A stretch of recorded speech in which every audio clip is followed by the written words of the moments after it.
Hello friends, welcome to Bajme Kota once again and myself Mahmood Farooqui और once again हम लोग biology classes के साथ हाजिर हैं।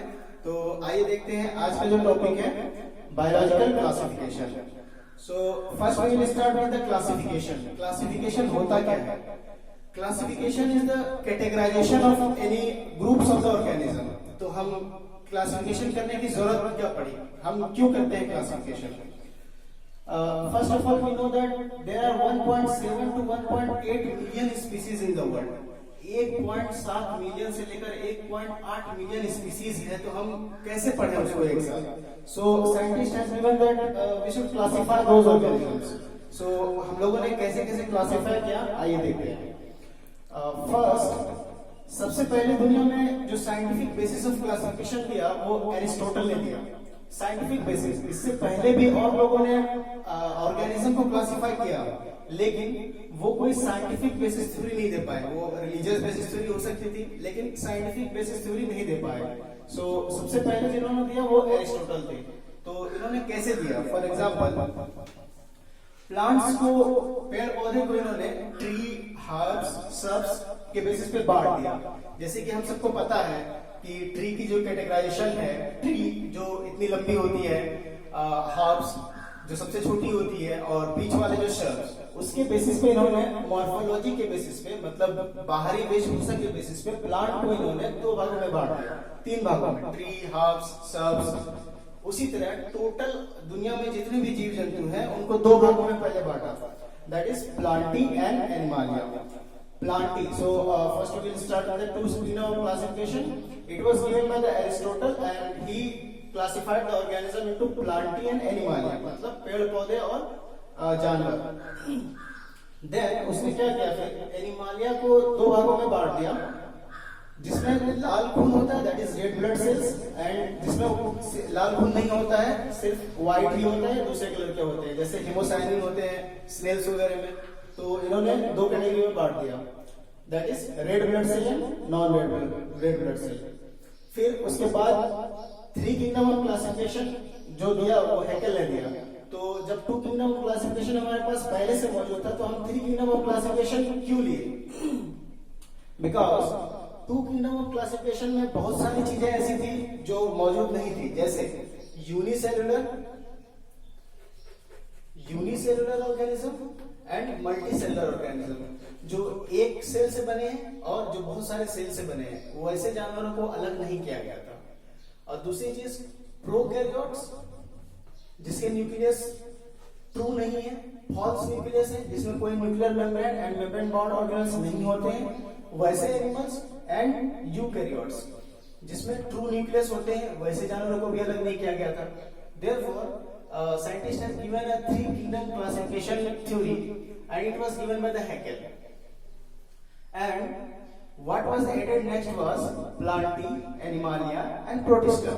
Protista mainly eukaryotic unicellular organisms होते हैं, मींस ये एनिमल की तरह ही है, लेकिन मोस्टली यूकैरियोट होते हैं और यूनिसेलुलर होते हैं। तो ये थ्री किंगडम ऑफ क्लासिफिकेशन दे दिया। उसके बाद फिर जो थ्योरी आई वो है फोर किंगडम ऑफ क्लासिफिकेशन। तो फोर किंगडम ऑफ क्लासिफिकेशन की क्या जरूरत पड़ी? तो कुछ चीजें होती है जो आंखों से दिखाई दे जाती हैं, कुछ चीजें होती है जो आंखों से नहीं दिखाई दे जाती हैं, जैसे बैक्टीरिया, वायरसेस। तो उसके लिए उन्होंने जो दिया वो है मोनेरा, इसमें बैक्टीरिया के ग्रुप्स आते हैं। That was four kingdom of classification and was given by the Copeland. And now the five kingdom of classification is the utmost important classification which is still now followed, and it was given in 1969. The date is very important in five kingdom of classification because till now the book uses five kingdom of classification. Very recently जो अभी NEET में पूछा जाने लगा है वो है six kingdom of classification, जिसको दिया था कार्ल वुज ने। कार्ल वुज ने ये क्लासिफिकेशन क्यों दिया? सबसे पहले ये तो कि ये फाइव किंगडम ऑफ क्लासिफिकेशन किस बेसिस पे दिया गया। इन्होंने सिर्फ मॉर्फोलॉजी नहीं लिया, साथ में कल के वीडियो में अगर आप होंगे तो आपने सुना होगा कि साइंटिस्ट ने डेवलपमेंट एंड इवोल्यूशन को बहुत इंपॉर्टेंट रोल दिया था, मैंने कहा था। तो इन्होंने मॉर्फोलॉजी के अलावा डेवलपमेंट एंड इवोल्यूशन और सेल स्ट्रक्चर और न्यूट्रिशनल मोड ऑफ न्यूट्रिशन, सारे चीजों को मिला करके एक नया किंगडम ऑफ क्लासिफिकेशन दिया, that is five kingdom of classification, and it was given by the R H Whittaker. Now, the very important classification is the sixth kingdom of classification जो Karl whose ने दिया था। Karl whose ने क्या किया, जैसा कि मैंने आपको बताया कि मोनेरा जिसमें कि बैक्टीरिया होते हैं, उसमें भी दो तरह के बैक्टीरिया होते हैं। एक आर्ची बैक्टीरिया होते हैं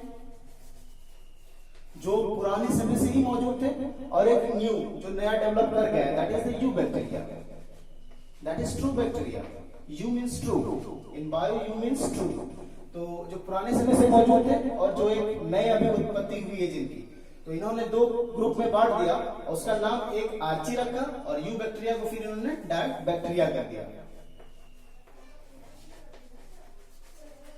सो ये तो थी क्लासिफिकेशन के बाद।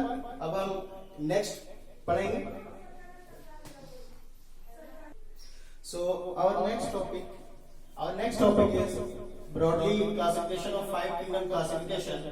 जैसे कि मैंने थोड़ी देर पहले भी बताया कि five kingdom classification was given by the R H. Whittaker in 1969 and it is the most important classification which is given in very broad detail in our 9th, 11th as well as in NEET. So we are here with the characteristics. First, the five kingdom classification has been classified, just I have told, initially the Plantae and then Animalia and then Protista has been added and then Monera and finally there is fungi, addition to the fungi. So what is their characteristics? First thing is the cell type.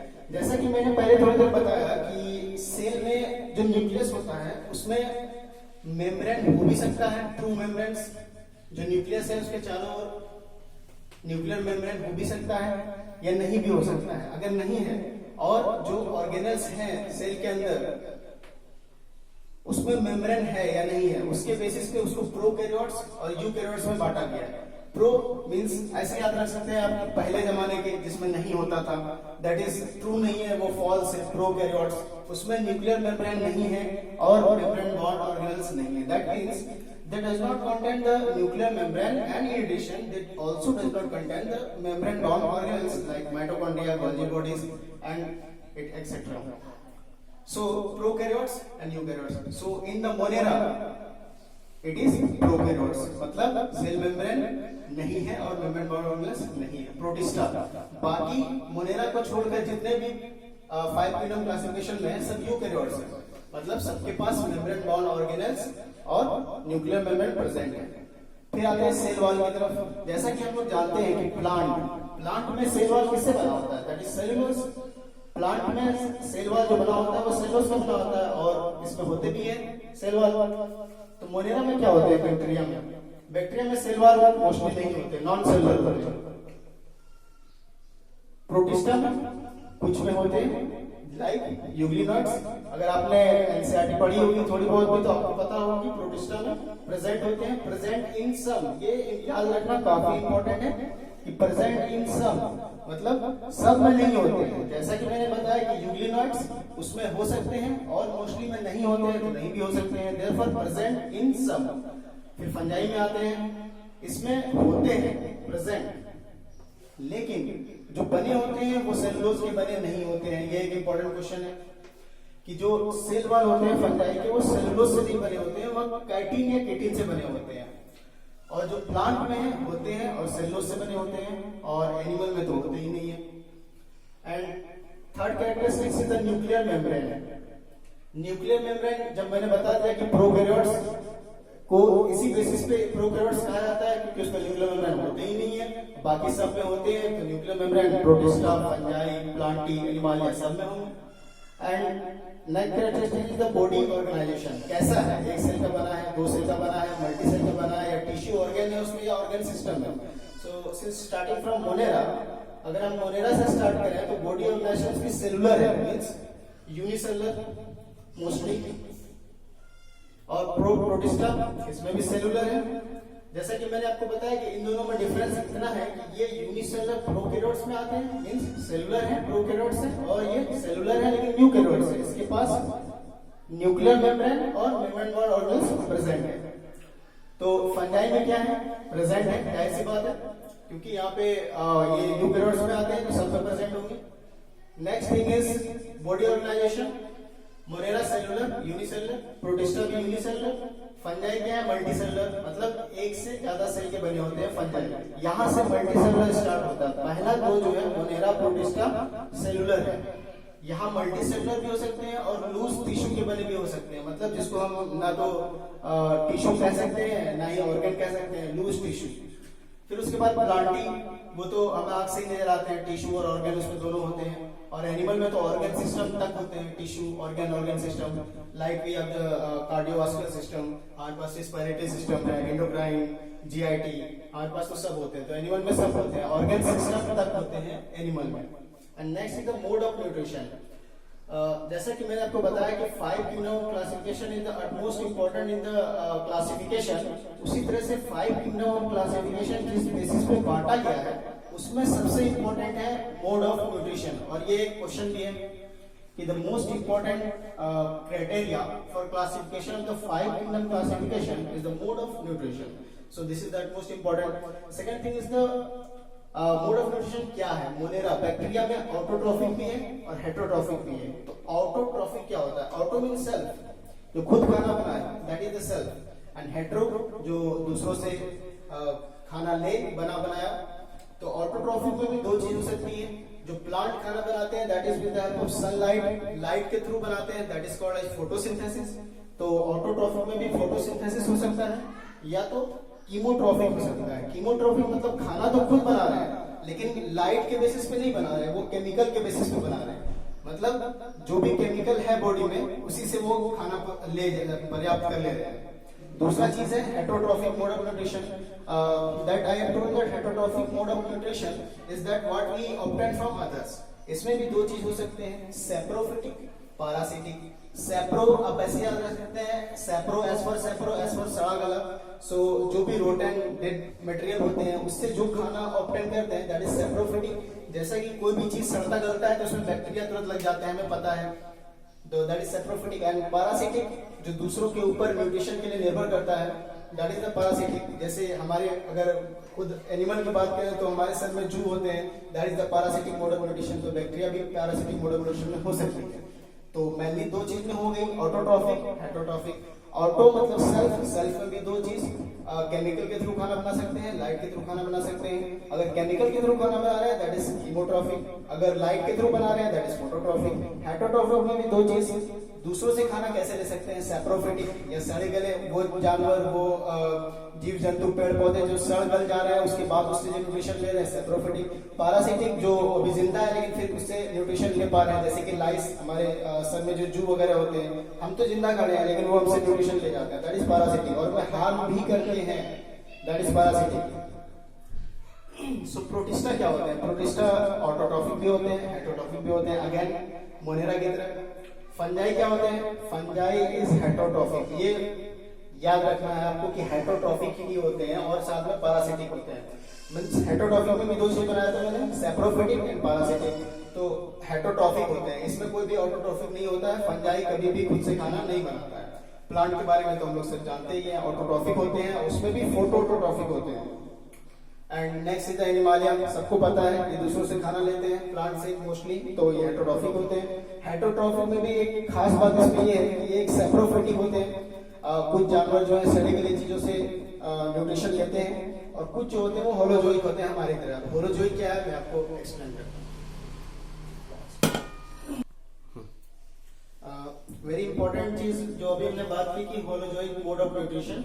तो holozoic mode of nutrition that is present in Animalia, और किसी में नहीं पाया जाता है। Just we have seen in the 5 kingdom classification. तो holozoic mode of nutrition क्या होता है? It has 5 parts.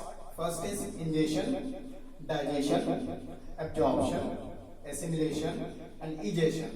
इंजेशन क्या है? जो भी हम खाना लेते हैं पहले मुंह में लेते हैं, वो इंजेशन हो गया। Then there is a digestion, फिर उसकी एक पूरी प्रोसेस है डाइजेशन की, पचता है खाना with the help of oxygen. और किसी किसी में विदाउट ऑक्सीजन भी हो सकता है, कभी कभी हमारी बॉडी में एनारोबिक होती है, तो डाइजेशन हो गया। एंड देन एब्जॉर्प्शन, फिर वो एब्जॉर्ब होते हैं। एब्जॉर्ब कहाँ होते हैं? हमें पता है कि with the help of microvilli, हमारी बॉडी में माइक्रोविलाइज होती है, यहाँ से फिर वो ब्लड में चली जाती है। ये एक इंपॉर्टेंट चीज है। माइक्रोबिलाई सरफेस एरिया देती है ज्यादा से ज्यादा एब्जॉर्ब होने के लिए। तो ये एब्जॉर्प्शन हो गया, हमारे खाना जो हमने खाया वो ब्लड में पहुंच गया। फिर एसिमिलेशन, अब जो हमने खाना खाया उसका यूटिलाइजेशन ब्लड से फिर सेल में गया होगा, एंड देन पूरी प्रोसेस स्टार्ट हो गई, cellular oxidation. That is another important topic we will discuss in the next part. And then finally egestion, जो हमने खाना एसिमिलेट कर लिया उसके बाद जो बच गया उसको बाहर निकाल दिया, that is egestion, that is also known as defecation. So we'll deal in the next class.